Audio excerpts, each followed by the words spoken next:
దేవుడు మనల్ని సృష్టించినప్పుడు ఈ పైన శరీరం ఉంది కదా, ఆకారం.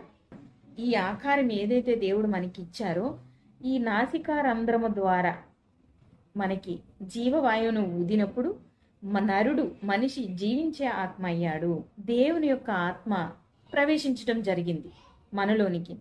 ఈ ఆత్మలో దేవుడు ఏం చేశారంటే హృదయము, తర్వాత మనస్సు, మనస్సాక్షి, ఈ మూడింటిని పెట్టడం జరిగింది. ఎందుకంటే దేవుడు నరుణ్ణి ఎప్పుడైనా సరే ఒంటరిగా వదలలేదు. ఆయన తోడుగా ఉన్నారు. ఆయన నుంచి వేరైపోయిన తర్వాత మనం ఎలా బ్రతకాలో మనకి తెలియదు గనుక మనలో మనస్సాక్షి అనేది పెట్టడం జరిగింది. దేవుడు ఎంత గొప్ప జ్ఞాని! ఆయన జ్ఞానము కానీ ఆయన యొక్క ప్రణాళికలు మనము తెలుసుకోలేము. అందుకే గనుక ఈ మనస్సాక్షి అనేది లోపల ఉన్నప్పుడు మనకి చెప్తూ ఉంటుంది అనమాట, మన తప్పుల్ని తెలియజేయడం జరుగుతుంది. మనస్సు కోరికల నిలయం.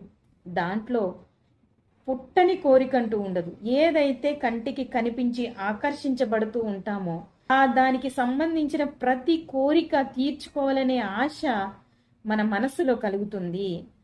అప్పుడు ఆ మనసులో కలిగిన ప్రతిదీ కూడా చేసేయకూడదు, అలా చేయకూడదు తెలియజేయడానికి దేవుడు మనస్సాక్షిని పెట్టడం జరిగింది. బాప్తీసం తీసుకుని క్రీస్తులోనికి ప్రవేశించిన ప్రతి పరిశుద్ధునిలో పరిశుద్ధాత్మ అనే వరం కూడా అనుగ్రహించబడడం జరిగింది.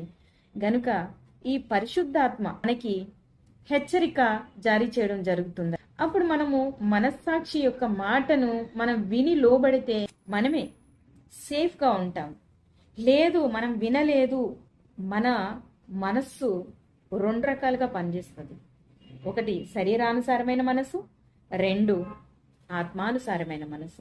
ఈ రెండు మనసులు ఎందుకు పెట్టారు దేవుడు అని అనుకోవచ్చు మనం.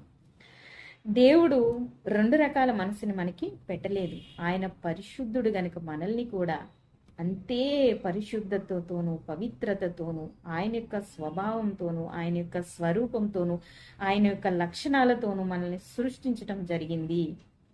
మనం ముందే చెప్పుకున్నాం కదా, ఆయనలో నుంచి ఎడబాసిన తర్వాత, ఆయనలో నుంచి వేరైపోయిన తర్వాత మనలోనికి బాహ్య సంబంధమైన ఈ లోక సంబంధమైన పాపము మనలోనికి ప్రవేశించి మనలని మలినం చేయడం జరిగింది.